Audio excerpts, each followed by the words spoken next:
Olá, uma ótima noite para você, seja muito bem-vindo. Eu sou Joyce Hasselman e trago para você as principais notícias do dia. E hoje foi dia de Supremo. Alexandre de Moraes ignora solenemente sanções de Trump e garante que o julgamento de Bolsonaro e todos os envolvidos na trama do golpe vai acontecer. Maioria da população concorda com medidas aplicadas por Moraes contra Bolsonaro. Tornozeleira eletrônica é bem vista em Canela do Meliante. E justiça italiana decide que pistoleira Carla Zambelli ficará no presídio. A extradição é o próximo passo. Você acompanha tudo isso e muito mais com análise, opinião e editorial a partir de agora no Jornal da Joyce. Minha gente, o STF reagiu às sanções, subiu o tom contra Eduardo Bolsonaro, citou traição da pátria, tudo hoje na volta do recesso. Moraes teve várias frases de muito impacto. Ele criticou pseudo-patriotas, falou em milícia, reforçou soberania do Brasil e do STF e fez esse pronunciamento durante a cerimônia de abertura do semestre do Judiciário. Ele disse que vai ignorar sanções de Trump e que o STF não se dobra às ameaças. Eu quero que você espie comigo isso aqui. É por isso que eu digo com tranquilidade: não há como Alexandre de Moraes dobrar a aposta.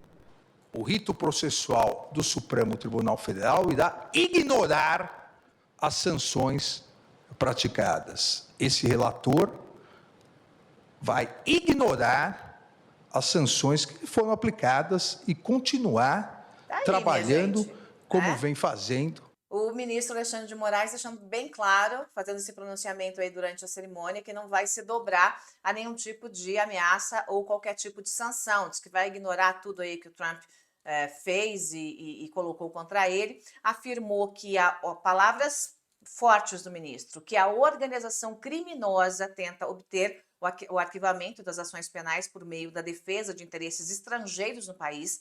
Falou em traição da soberania brasileira, diz que a corte não vai se envergar a ameaças covardes e infrutíferas. Foi só chute na canela hoje. Foi assim, ó, da cintura para baixo, hoje foi tudo canela para Alexandre de Moraes. E disse, como eu falei para você, que vai ignorar aí as sanções aplicadas contra ele. Também disse Moraes que há uma lícita chantagem por anistia. Aliás, uma ilícita chantagem por anistia. Houve chantagem feita por Paulo Figueiredo e Eduardo Bolsonaro contra os presidentes da Câmara e do Senado, que foi um belíssimo de um tiro no pé.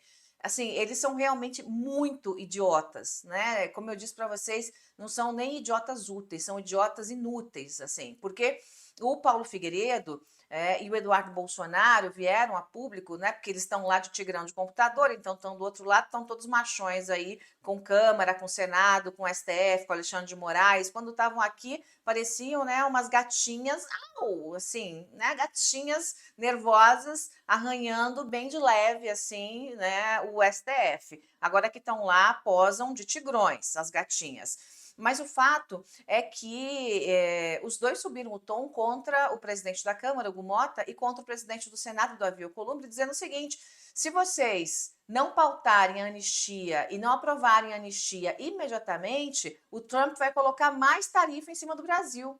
Vai dobrar a aposta e vai colocar a lei Magnitsky contra você, o Mota, e contra você, Davi Alcolumbre. O Davi Alcolumbre e o Hugo Mota deram uma banana para o Eduardo Bolsonaro e para o Paulo Figueiredo, e o que o Eduardo Bolsonaro e o Paulo Figueiredo conseguiram foi enterrar o projeto de anistia, que o projeto de anistia estava meio negociado para ser pautado e aprovado mais ou menos, um negócio mais ou menos assim, nem do tamanho que estava, né? E nenhum nada. Ia ser na metade do caminho. Ia tentar ir agradar gregos, troianos e baianos.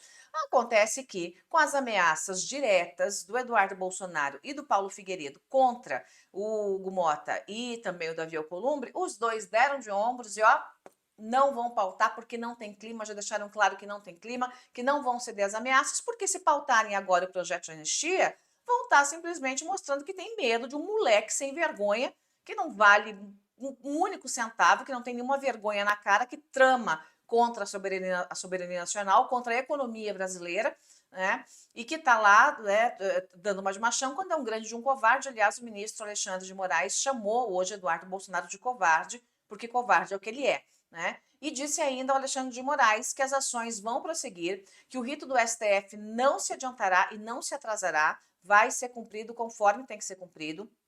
Diz que o relator, ele mesmo, né, vai ignorar as sanções e que tudo vai ser feito como tem que ser feito na primeira turma, de forma colegiada, que a ousadia criminosa parece não ter limites com postagens diárias contra a soberania nacional e contra as instituições, chamou várias vezes Eduardo Bolsonaro e a gangue bolsonarista de organização miliciana, então assim, rasgou o verbo mesmo, né? Disse ainda, abro aspas para o ministro, acham que estão lidando com pessoas da laia deles, acham que estão falando também com milicianos, mas não estão, estão falando com ministros da Suprema Corte Brasileira, fecho aspas aí para o Alexandre de Moraes. Nesse pronunciamento, o relator dos processos contra o ex-presidente Jair Bolsonaro e outros sete réus acusados de liderar a trama golpista para promover um golpe do Estado do país, afirmou que o STF não vai tolerar as ameaças. Está certíssimo o Alexandre de Moraes, não poderia se dobrar de jeito nenhum, né, porque o Alexandre de Moraes é o relator desse processo da trama golpista e também é o relator do processo na corte que investiga a atuação do Dudu Bananinha, do Eduardo Bolsonaro, né, filho de Jair Bolsonaro. Então, ele que está escondidinho, feito um rato, com muito dinheiro no bolso, morando numa mansão desde fevereiro nos Estados Unidos, né? E que atua junto com autoridades americanas por sanções aí contra o Brasil, como o próprio tarifaço.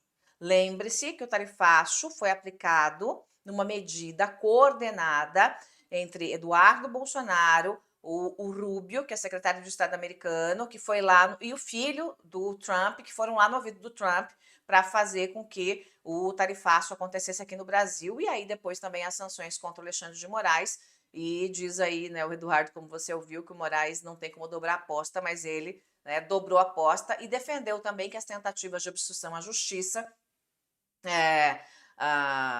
realizadas por brasileiros supostamente patriotas a favor de interesses estrangeiros têm uma única finalidade, que é de obstruir o devido processo legal e garantir o arquivamento de ações penais para beneficiar pessoas que se acham acima da Constituição, acima da lei, acima das instituições.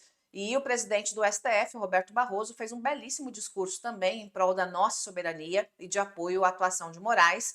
Ele discursou também na abertura hoje, né, da volta dos trabalhos do Judiciário em defesa da atuação de Alexandre de Moraes, que é alvo dessas sanções todas, e ele disse, abro aspas para o ministro, nem todos compreendem os riscos que o país correu e a importância de uma atuação firme e rigorosa, mas sempre dentro do devido processo legal.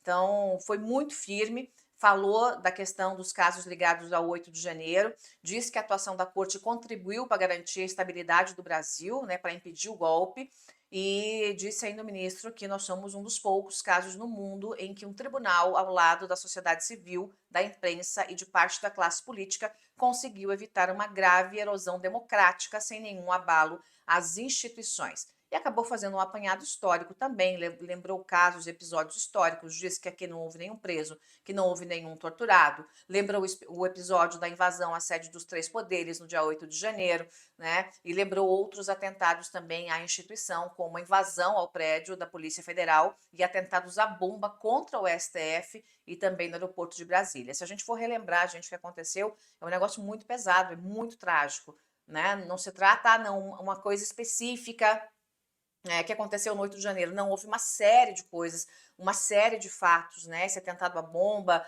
atentados contra o STF, os quartéis ocupados pelo grupo aí pró-golpe, né? Tudo para culminar no dia 8 de janeiro. E o Flávio Bolsonaro foi para o X, né? Dizer que o Alexandre de Moraes fez um discurso de ódio. Gente, o Flávio Bolsonaro, filho de Jair Bolsonaro, a gangue, né, do gabinete do ódio que eu denunciei durante 9 horas de depoimento, né, disse que o Alexandre de Moraes fez um discurso de ódio, que houve calúnia e antecipação de julgamento, que isso retrata o nível de cegueira quanto a destruir a democracia a título de salvá-la. Quem quis destruir a democracia foi o seu pai, você e sua família, seu picareta de marca maior, rei das rachadinhas. Fala das malas de dinheiro que você carregou para cima e para baixo para Brasília. Fala das malas de dinheiro, o Flávio Bolsonaro. Fala como é que você conseguiu comprar a mansão em Brasília. Fala como é que um senador que líquido recebe 30 e tantos mil reais conseguiu comprar uma mansão daquela. Fala para mim. Fala como é que você conseguiu o empréstimo que foi feito, mas fala para mim como é que as malas de dinheiro circularam em dinheiro vivo que você usou para comprar sua mansão e outros tantos bens, da mesma forma que Jair Bolsonaro usou para comprar os mais de 50 imóveis que tem espalhados no Rio de Janeiro. Ah, eu vou dizer para você, você não vale nada mesmo, não vale nada e ainda quer passar a banca de que está tentando falar a favor da soberania brasileira. Bom, como eu falei para você, o Centrão rasgou a solidariedade aí com os Bolsonaro, especialmente com o Eduardo Bolsonaro depois desse tiro no pé que o Eduardo deu, pressionando aí, ameaçando, na verdade, fazendo chantagem com o Hugo Mota e também com o Davi Alcolumbre. Esses dois são dois patéticos. Aliás, a família é patética, mas os filhos do Bolsonaro, eles são ao concurso, assim. Realmente, eles são muito patéticos. E eu não podia deixar de trazer uma editorial hoje em relação ao STF. Olha, gente, sempre fui muito crítica a algumas ações do STF, sempre me posicionei contra algumas ações e a favor de outras ações. Acho que o STF erra em algumas coisas e acerta em algumas coisas, mas nesse caso o STF resiste à chantagem e defende a democracia brasileira. E isso é um fato claro que está aí para que todos nós possamos ver. Se não fosse o STF, se não fosse a força dessa instituição, nós teríamos passado, sim, estaríamos vivendo um golpe de Estado. O Supremo Tribunal Federal abriu o segundo semestre de 2025 hoje com um recado claro e firme. A democracia brasileira não cederá à chantagem de milicianos, sejam eles nacionais ou com apoio internacional. Em seus discursos na sessão de abertura, os ministros Luiz Roberto Barroso, Gilmar Mendes e Alexandre de Moraes reforçaram a missão do STF como guardião da Constituição e da legalidade, enfrentando com coragem as ameaças de grupos que tentam desestabilizar as instituições. As palavras proferidas hoje, dia 1º de agosto de 2025, ecoam como um marco de resistência diante de ataques orquestrados. Sim, ataques orquestrados, muitas vezes com interesses externos que buscam minar a soberania do Brasil, que é o que nós temos visto neste momento. Uma tentativa externa de minar a nossa soberania. Uma chantagem econômica iniciada com uma chantagem política. O presidente do STF, ministro Luiz Roberto Barroso, destacou o papel central do tribunal na preservação da democracia, especialmente em tempos de crise. A frase de maior impacto para mim, do ministro, resume a força institucional do Supremo nesse momento. Lembre-se, eu estou falando da força institucional nesse momento. Em outros momentos, o Supremo cambalhou, mas agora está forte. Abro aspas para Barroso. Faça aqui o reconhecimento ao relator das diversas ações penais, ministro Alexandre de Moraes, com inexcedível empenho, bravura e custos pessoais elevados, conduziu ele as apurações e os processos relacionados aos fatos acima descritos. Fecho aspas para o presidente do Supremo, ministro Roberto Barroso. Essa declaração não apenas elogia a atuação firme de Moraes, mas também reforça que o STF não se intimidará diante das pressões, mantendo-se fiel ao devido processo legal. O decano da corte, ministro Gilmar Mendes, com quem já tive vários embates, mas nesse caso ele foi igualmente contundente ao repudiar as sanções unilaterais impostas por forças externas, como as anunciadas pelos Estados Unidos contra Moraes. Trata-se da Lei Magnitsky. Sua frase mais marcante na minha avaliação foi, abro aspas para ele, as censuras que vêm sendo investidas ao ministro Alexandre de Moraes, na sua grande maioria, parte de radicais que buscam interditar o funcionamento do judiciário e, com isso, manietar as instituições fundamentais de uma democracia liberal. Fecho aspas para o decano, ministro Gilmar Mendes. Com essa fala, o ministro expõe a natureza antidemocrática dos ataques. Esses ataques que visam não apenas atacar as instituições, atacar um ministro, mas todo o sistema judiciário brasileiro. Quando se ataca o ministro Alexandre de Moraes, da forma que se atacou a família e aqueles que seguiram Alexandre de Moraes na votação para as medidas cautelares contra Bolsonaro, é todo o judiciário que tem sido atacado. Já o ministro Alexandre de Moraes, alvo direto de sanções e ameaças, demonstrou resiliência nesse momento e determinação ao afirmar que não se curvará. Está correto o ministro Alexandre de Moraes. Muitas vezes, achei que o ministro pesou a mão, em alguns casos, especialmente não, também em alguns casos envolvendo o 8 do 1. Mas agora o ministro está impecável naquilo que está fazendo. Para mim, a frase de maior impacto, né, ressoa como um desafio aos que tentam intimidar o judiciário. Abro aspas para Alexandre de Moraes. Covardes, porque esses brasileiros pseudopatriotas encontram-se foragidos e escondidos fora do território nacional. Não tiveram coragem de continuar no território nacional. Fecho aspas para o ministro, com quem concordo em grau, gênero e número. Com essa declaração, Moraes desmascara a covardia dos que, sob a bandeira do falso patriotismo, tentam desestabilizar o Brasil enquanto se encontram no exterior.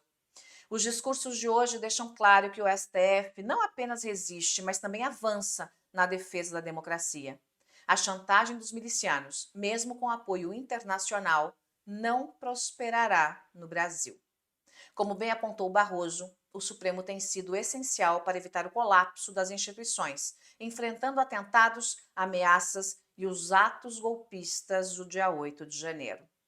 A união dos ministros em torno da legalidade e da soberania nacional é uma resposta inequívoca aos que tentam substituir o devido processo legal por pressões ilícitas. E isso é liderado pela família de Jair Bolsonaro.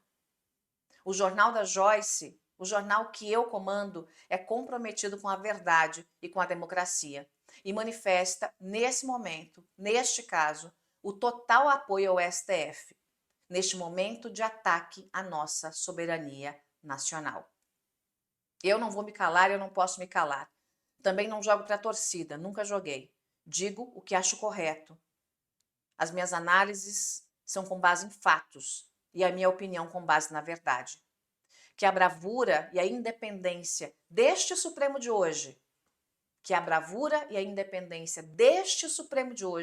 inspirem a sociedade brasileira a continuar lutando por um país justo, livre e soberano.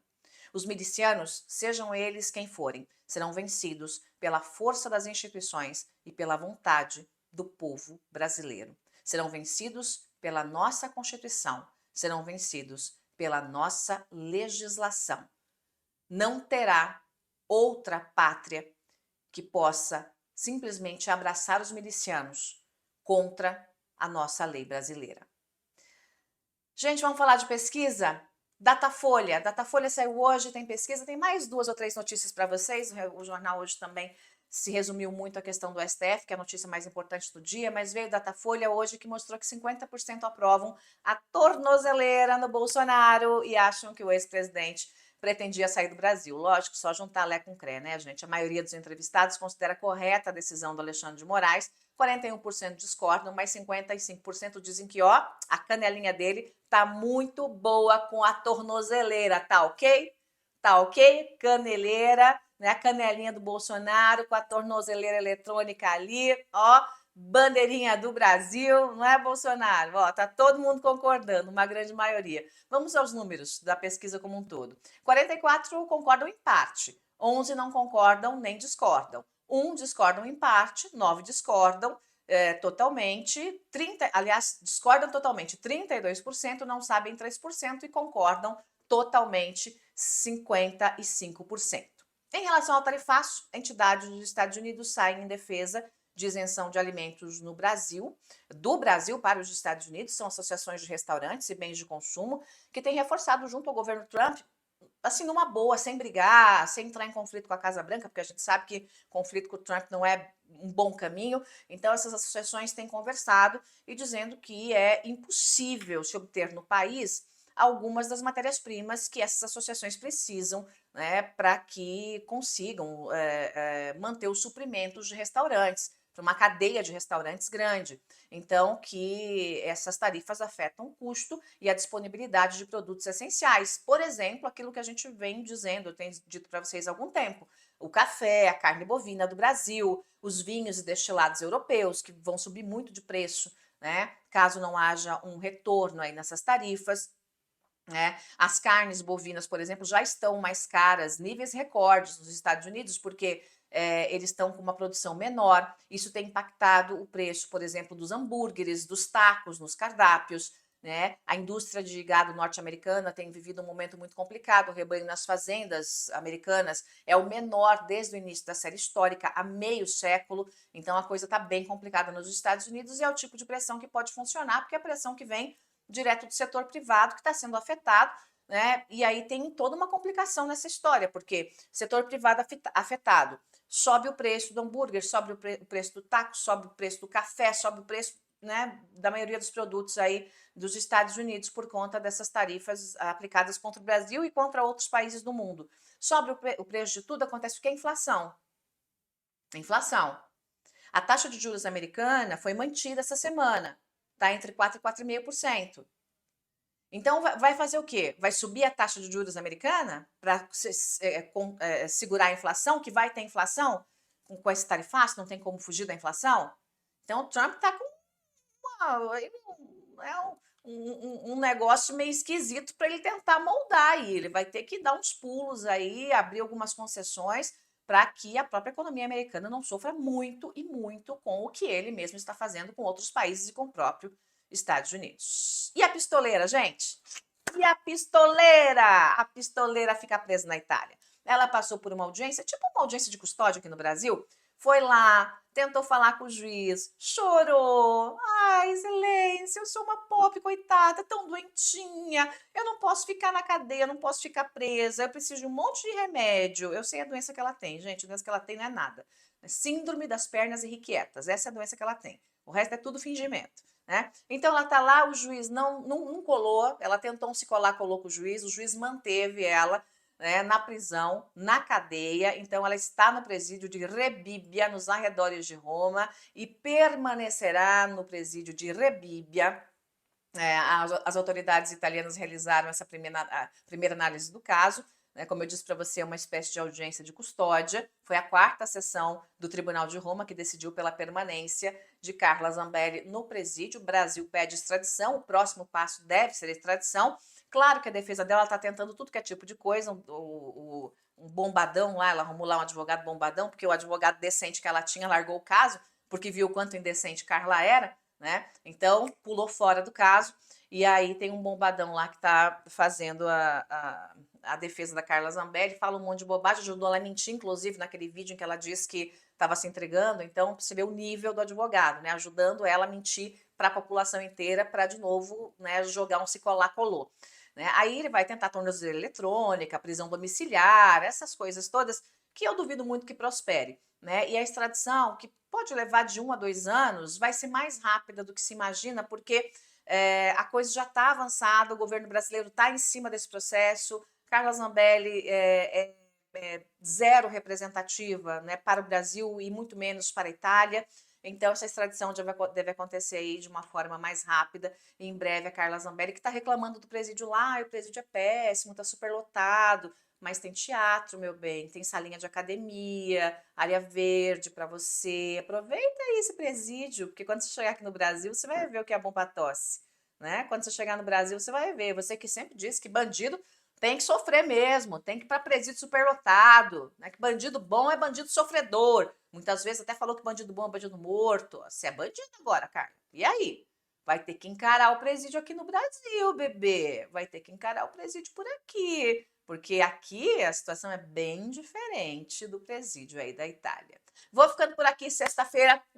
Linda para vocês. Um ótimo final de semana. A gente se vê na segunda. Curta, espalha, compartilha. Me segue no canal no YouTube, me persegue. E vai também nas minhas outras redes sociais. Estou lá no X, @Joyce Hasselman. Estou lá no Instagram, @Joyce Hasselman Oficial. Não esquece, gente, vem comigo por aí que sempre tem notícia, análise e opinião. Ai, para você que também gosta, né, de uma pegada mais fit, que tem este meu lado também, este meu lado mais fit, você pode me acompanhar também no @Bem-Estar com Joyce no Instagram. Porque uma mulher são várias mulheres em uma só, né? Então, tem a empresária, tem a jornalista, tem a comunicadora, tem a mulher que gosta de uma vida mais fit, mais saudável. Eu divido tudo isso com vocês. Beijo, tchau!